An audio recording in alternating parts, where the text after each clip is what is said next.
നമസ്കാരം. പ്രവാസിയിലെ പ്രധാനപ്പെട്ട വാർത്തകളിലേക്ക് സ്വാഗതം.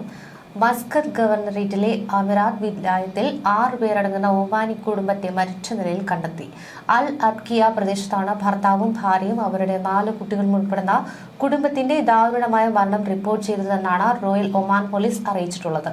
ഉറങ്ങിക്കിടക്കുമ്പോൾ കാർബൺ മോണോക്സൈഡ് വാതകം ശ്വസിച്ചതാകാം മരണ കാരണമെന്നാണ് പ്രാഥമികമായ നിഗമനം. എന്തായാലും ഒരു അന്വേഷണത്തിലൂടെ കൃത്യമായ കാരണം കണ്ടെത്തേണ്ടതായിട്ടുണ്ട്. ഈ സംഭവത്തെക്കുറിച്ച് ഓപ്പറേഷൻ സെന്ററിന് വിവരം കിട്ടി. പോലീസ് ഇടപെടൽ നടത്തി. മരണത്തിന്റെ കൃത്യമായ കാരണം എന്താണ് അത് കണ്ടെത്താനുള്ള ശ്രമത്തിലാണ് അന്വേഷണ സംഘം. UAE-യിൽ വ്യാഴാഴ്ച പുലർച്ചെ അനുഭവപ്പെട്ട കനത്ത മൂടൽമഞ്ഞിനെ തുടർന്ന് ഷാർജ രാജ്യാന്തര വിമാനത്താവളത്തിൽ നിന്നുള്ള വിമാന സർവീസുകൾ താളം തെറ്റിയിരിക്കുകയാണ്. മൂടൽമഞ്ഞ് രൂക്ഷമായതോടെ നിരവധി വിമാനങ്ങൾ റദ്ദാക്കുകയും പലതും വൈകുകയും ചെയ്തു. മാത്രമല്ല, ഈ കാലാവസ്ഥാ മാറ്റം വിമാന സർവീസുകളെ ബാധിച്ച ഈ ഒരു ഘട്ടത്തിൽ യാത്രക്കാർ വിമാനത്താവളങ്ങളിലേക്ക് പുറപ്പെടുന്നതിന് മുൻപ് എയർലൈനുകളുമായി ബന്ധപ്പെട്ട് സമയക്രമം ഉറപ്പാക്കണമെന്ന് ഷാർജ എയർപോർട്ട് അധികൃതർ മുന്നറിയിപ്പ് നൽകിയിരിക്കുകയാണ്. യാത്രക്കാർ അസൗകര്യം ഒഴിവാക്കാൻ ഔദ്യോഗിക അറിയിപ്പുകൾ ശ്രദ്ധിക്കണമെന്ന് നിർദ്ദേശം നൽകിയിട്ടുണ്ട്. പക്ഷേ ദുബായ് സായിദ് വിമാനത്താവളങ്ങളിൽ നിലവിൽ തടസ്സങ്ങളൊന്നും റിപ്പോർട്ട് ചെയ്തിട്ടില്ല. ഷാർജ, ദുബായ്, അബുദാബി, അജ്മാൻ തുടങ്ങിയ എമിറേറ്റുകളിൽ പലയിടത്തും ദൂരക്കാഴ്ച തീരെ കുറഞ്ഞ സാഹചര്യമാണ്. അതുകൊണ്ട് തന്നെ ദേശീയ കാലാവസ്ഥാ നിരീക്ഷണ കേന്ദ്രം റെഡ് അലർട്ടാണ് പ്രഖ്യാപിച്ചിരിക്കുന്നത്. കൂടാതെ ഈ ദുബായിലെ അൽ ഗിസായിസ്, അതുപോലെ തന്നെ al Muhaisnah, Sheikh Mohammed bin Zayed road തുടങ്ങിയ മേഖലകളിൽ ദൂരക്കാഴ്ച 100 മീറ്ററിലും താഴെയായി മാറി. ഇത് ഗതാഗതത്തെ വലിയ രീതിയിലാണ് ബാധിച്ചത്. മാത്രമല്ല, രാവിലെ ജോലിക്ക് ഇറങ്ങിയവരും വാഹനം ഓടിക്കുന്നവരൊക്കെ വലയുന്ന സാഹചര്യമുണ്ടായി. റോഡുകളിൽ അതീവ ജാഗ്രത പാലിക്കണമെന്ന് ഷാർജ ദുബായ് പോലീസ് മുന്നറിയിപ്പ് നൽകിയിരിക്കുകയാണ്. കൂടാതെ ഇത്തരത്തിൽ വാഹനങ്ങൾ തമ്മിൽ സുരക്ഷിതമായ അകലം പാലിക്കുവാനും വേഗം കുറയ്ക്കുവാനും ആവശ്യപ്പെട്ടിട്ടുണ്ട്. അബുദാബിയിൽ മൂടൽമഞ്ഞ് രൂക്ഷമായ പ്രധാന റോഡുകളിൽ വേഗപരിധി മണിക്കൂറിൽ 80 കിലോമീറ്ററായി കുറച്ചിരിക്കുകയാണ്. കൂടാതെ ഡ്രൈവർമാർക്ക് അടിയന്തര സന്ദേശം പോലീസുകാർ നൽകിയിട്ടുമുണ്ട്. അതേസമയം ഈ മൂടൽമഞ്ഞുള്ളപ്പോൾ വാഹനങ്ങളുടെ ഹസാർഡ് ലൈറ്റുകൾ തെളിച്ച് ഓടിക്കുന്നത് അപകടം ക്ഷണിച്ചു വരുത്തുമെന്നാണ് വിദഗ്ധർ ചൂണ്ടിക്കാട്ടുന്നത്. ഇത് മറ്റ് ഡ്രൈവർമാർക്ക് ചിലപ്പോൾ ആശയക്കുഴപ്പമുണ്ടാക്കും. മറ്റു ഡ്രൈവറെ സംബന്ധിച്ച് അത് അപകടകരമാണ്, സാധ്യതയുണ്ട്. അപ്പോൾ ഹെഡ്ലൈറ്റുകൾ ഡിം ചെയ്ത് വേണം ഇത്തരം സാഹചര്യങ്ങൾ വാഹനം ഓടിക്കേണ്ടതെന്ന് അധികൃതർ മുന്നറിയിപ്പ് നൽകിയിട്ടുണ്ട്. ഇനി 2017 ന്യൂജേഴ്സിയിലെ മേപ്പിൾ ഷെഡിൽ ആന്ധ്ര സ്വദേശിനിയായ ശശികല നാര, മകൻ അനീഷ് നാര എന്നിവർ ക്രൂരമായി കൊല്ലപ്പെട്ട കേസിൽ 8 വർഷത്തിനു ശേഷം ഒരു ഇന്ത്യക്കാരനെതിരെ US അധികൃതർ കൊലപാതക കുറ്റം ചുമത്തിയിരിക്കുകയാണ്. ഈ സംഭവത്തിന് ശേഷം ഇന്ത്യയിലേക്ക് രക്ഷപ്പെട്ട നസീർ ഹമീദിനെതിരെയാണ് ഇത്തരത്തിൽ കുറ്റം ചുമത്തിയിരിക്കുന്നത്.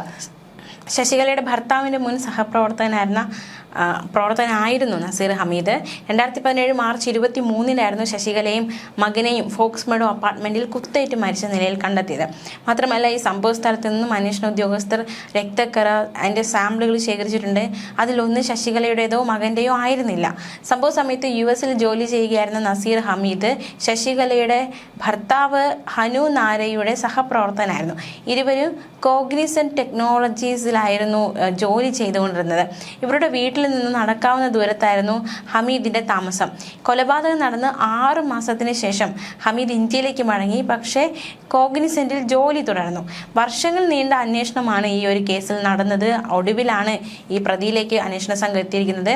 ഇന്ത്യൻ അധികൃതരുമായി സഹകരിച്ച് US അധികൃതർ ഹമീദിന്റെ DNA സാമ്പിൾ ആവശ്യപ്പെട്ടു. പക്ഷേ DNA സാമ്പിൾ നൽകാൻ ഹമീദ് സമ്മതിച്ചില്ല.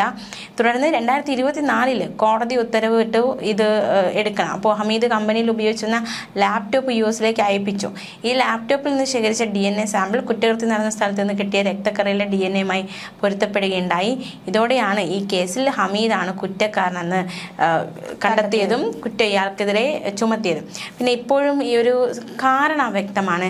എന്തുകൊണ്ട് ശശികലയുടെ ഭർത്താവ് ഹനു നാരയോട് ഹമീദിന് വ്യക്തിപരമായ വൈരാഗ്യം ഉണ്ടായിരുന്നു? അതൊക്കെ പോലീസ് കണ്ടെത്തിയിട്ടുണ്ട്. മുൻപ് ഹനു നാരായെ ഹമീദ് പിന്തുടർന്നു. മാത്രമല്ല, ഈ ക്രൂരമായ ഇരട്ട കൊലപാതകത്തിലെ നയിച്ച കൃത്യമായ ഉദ്ദേശം അത് അന്വേഷണ സംഘത്തിന് ഇപ്പോഴും കണ്ടെത്താൻ സാധിച്ചിട്ടില്ല, അതിലേക്ക് എത്താൻ കഴിഞ്ഞിട്ടില്ല. വിചാരണയ്ക്കായി പ്രതിയെ അമേരിക്കയിലേക്ക് കൈമാറ്റം ചെയ്യാനുള്ള നടപടിക്രമങ്ങൾ US നീതിന്യായ വകുപ്പുമായി ചേർന്ന് അന്വേഷണ ഉദ്യോഗസ്ഥർ തുടങ്ങിയിരിക്കുകയാണ്. എന്തായാലും ആ ഒരു സംഭവത്തിലൊരു വിധി, ഒരു ശിക്ഷ വർഷങ്ങൾക്ക് ശേഷം വന്നിരിക്കുന്നു. ഇനി മറ്റൊരു ദുഃഖകരമായൊരു വാർത്ത എന്ന് പറയുന്നത്, വീട്ടിൽ ആരോടും പറയാതെ കടൽ തീരത്തേക്ക് പോയ 2 വിദ്യാർത്ഥികളെ റാസൽ ഖൈമയിൽ മുങ്ങി മരിച്ച നിലയിൽ കണ്ടെത്തിയിരിക്കുകയാണ്. പഴയ കോർണിഷ് ബീച്ചിലാണ് ഇത്തരത്തിൽ ദാരുണമായ മരണം സംഭവിച്ചത്. കഴിഞ്ഞ ഞായറാഴ്ച ഉച്ചതിരിഞ്ഞുണ്ടായ അപകടത്തിൽ പാകിസ്ഥാൻ സ്വദേശികളായ 12കാരനും കൂടാതെ സുഹൃത്തായ ഹമാദുമാണ് മുങ്ങി മരിച്ചത്. സ്കൂൾ വിനോദയാത്രയ്ക്ക് പോകാൻ തയ്യാറെടുപ്പുകൾ നടത്തി ആ ഒരു സന്തോഷത്തിലിരിക്കുകയാണ് ഇത്തരത്തിൽ ഒമർ എന്ന് പറയുന്ന കുട്ടിയെ ഇത്തരത്തിൽ മരണം തട്ടിയെടുത്തത്. ഞായറാഴ്ച ഉച്ചയ്ക്ക് ബന്ധുവായ കുട്ടിയോടൊപ്പമാണ് കളിച്ചുകൊണ്ടിരിക്കെ വീട്ടിൽ നിന്ന് പോകുന്നത്.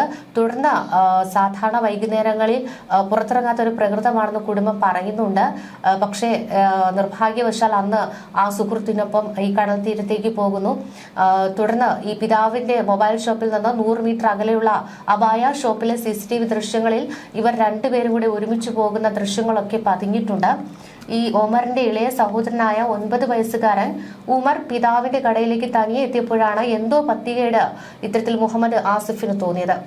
അതായത് വൈകാതെ തന്നെ കുട്ടികൾ കടലിൽ അപകടത്തിൽ പെട്ടെന്ന വിവരം അയൽവാസികളാണ് വീട്ടുകാരെ അറിയിച്ചത്. ഫോണിൽ വിളിച്ചിട്ട് മറുപടി കിട്ടിയില്ല. ഇതോടെ തന്നെ വീട്ടുകാരാകെ പരിഭ്രാന്തിയിലായി. എന്തായാലും പിതാവ് ആശുപത്രിയിലേക്ക് എത്തിയപ്പോഴേക്കും സംഭവം എല്ലാം കയ്യിൽ നിന്ന് പോയി. അതായത് സാഹചര്യങ്ങളൊക്കെ എന്താണെന്ന്, അല്ലെങ്കിൽ മക്കൾക്ക് എന്ത് സംഭവിച്ചെന്ന വിവരം പിതാവ് വേദനയോടെ അറിയുകയായിരുന്നു. വളരെ ദുഃഖകരമായൊരു സംഭവമാണ് ഉണ്ടായിരിക്കുന്നത്. ഇനി നമുക്ക് മറ്റൊരു വാർത്തയിലേക്ക് കൂടി പോകാം. ന്യൂസിലൻഡിൽ ഡ്രൈവർ വിസ വാഗ്ദാനം ചെയ്ത് 24 ലക്ഷം രൂപ തട്ടിയെടുത്തുന്ന പരാതിയിൽ കോയമ്പത്തൂർ സ്വദേശികളായ 2 പേർക്കെതിരെ പോലീസ് കേസെടുത്തു. പനയാൽ ഈലടുക്കത്തെ കേസ് അദ്ദിന്റെ പരാതിയിലാണ് ഈ കോയമ്പത്തൂർ TVS നഗറിലെ ശക്തികാടൻ 1-ാം വാർഡ് 1-ാം വീട്ടിലെ പോൾ വർഗീസ്, അതുപോലെ തന്നെ മറിയ പോൾ എന്നിവർക്കെതിരെ ഇപ്പോൾ കേസെടുത്തിരിക്കുന്നത്. ഇവർ ഹൗസ്ദൂർ കോടതിയിൽ നൽകിയ കേസിനെ തുടർന്ന് പരാതി ബേക്കൽ പോലീസിന് കൈമാറുകയായിരുന്നു. ബേക്കൽ ഇൻസ്പെക്ടർ രഞ്ജിത്ത് രവീന്ദ്രനാണ് കേസ് അന്വേഷിക്കുന്നത്. മറ്റൊരു വാർത്ത, മദീനയ്ക്ക് സമീപം ഇന്ത്യൻ തീർത്ഥാടകർ സഞ്ചരിച്ച ബസും ട്രക്കും കൂട്ടിയിടിച്ച് തീ പിടിച്ച് 45 തീർത്ഥാടകർ മരിച്ചിരുന്നു. ഈ ഒരു സംഭവത്തിൽ ദുരിതാശ്വാസ പ്രവർത്തനങ്ങൾ ഏകോപിപ്പിക്കുന്നതിനും സഹായം എത്തിക്കുന്നതിനുമായി ഇന്ത്യൻ ഉന്നതതല പ്രതിനിധി സംഘം സൗദിയിലെത്തുമെന്ന റിപ്പോർട്ട് പുറത്തുവരികയാണ്. ഇന്ത്യൻ തീർത്ഥാടകർക്ക് സംഭവിച്ച ദുരന്തത്തിൽ കേന്ദ്ര വിദേശകാര്യ മന്ത്രാലയം അഗാധമായ ദുഃഖം തന്നെ രേഖപ്പെടുത്തിയിരിക്കുകയാണ്. സൗദി അധികൃതരുമായി, പ്രത്യേകിച്ച് ഹജ്ജ് ഉംറ മന്ത്രാലയവുമായി സഹകരിച്ച് ആവശ്യമായ എല്ലാ സഹായങ്ങളും ദുരിതാശ്വാസ പ്രവർത്തനങ്ങളും ഉറപ്പാക്കുക എന്നതാണ് ഈ പ്രതിനിധി സംഘത്തിന്റെ പ്രധാന ദൗത്യം. മാത്രമല്ല, Andhra Pradesh governor justice S. Abdul നസീറിന്റെ നേതൃത്വത്തിലുള്ള സംഘത്തിൽ വിദേശകാര്യ മന്ത്രാലയത്തിലെ കോൺസുലർ, പാസ്പോർട്ട്, വിസ, പ്രവാസികാര്യ വിഭാഗം സെക്രട്ടറി അരുൺകുമാർ ചാറ്റർജിയും മറ്റു ഉദ്യോഗസ്ഥരും ഉൾപ്പെടും. മരിച്ചവരുടെ അന്ത്യകർമ്മങ്ങളിൽ ഈ സംഘം പങ്കെടുക്കുമെന്നും വിദേശകാര്യ മന്ത്രാലയം അറിയിച്ചിരിക്കുകയാണ്. മരിച്ചവരുടെ ഭൗതിക അവശിഷ്ടങ്ങൾ തിരിച്ചറിയാവുന്ന നടപടികൾ വേഗത്തിലാക്കാൻ റിയാദിലെ ഇന്ത്യൻ എംബസിയും ജിദ്ദയിലെ ഇന്ത്യൻ കോൺസുലേറ്റും സൗദി അധികൃതരുമായി ചേർന്ന് പ്രവർത്തിക്കുകയാണ്. കൂടാതെ ഈ മരിച്ചവരുടെ കുടുംബാംഗങ്ങൾക്ക് സൗദിയിലേക്കുള്ള യാത്ര സൗകര്യപ്പെടുത്താനുള്ള നടപടികളും കേന്ദ്ര സർക്കാർ സ്വീകരിച്ചു വരുന്നുണ്ട്. ഞായറാഴ്ച സൗദി സമയം രാത്രി 11ഓടെയാണ് ഇന്ത്യൻ ഉംറ തീർത്ഥാടകർ സഞ്ചരിച്ച ബസ് എണ്ണ ടാങ്കറുമായി കൂട്ടിയിടിച്ച് അപകടമുണ്ടായത്. 46 ഇന്ത്യക്കാരാണ് ഈ ബസ്സിലുണ്ടായിരുന്നത്. ഇവരിൽ ഒരാൾ ഒഴികെ ബാക്കി 45 പേര് മരിച്ചു. നിർഭാഗ്യവശാൽ ഈ ഒരു ദുരന്തത്തിൽ ഒരു കുടുംബത്തിലെ 28 പേർ കൂടിയാണ് കൊല്ലപ്പെട്ടിരിക്കുന്നത്.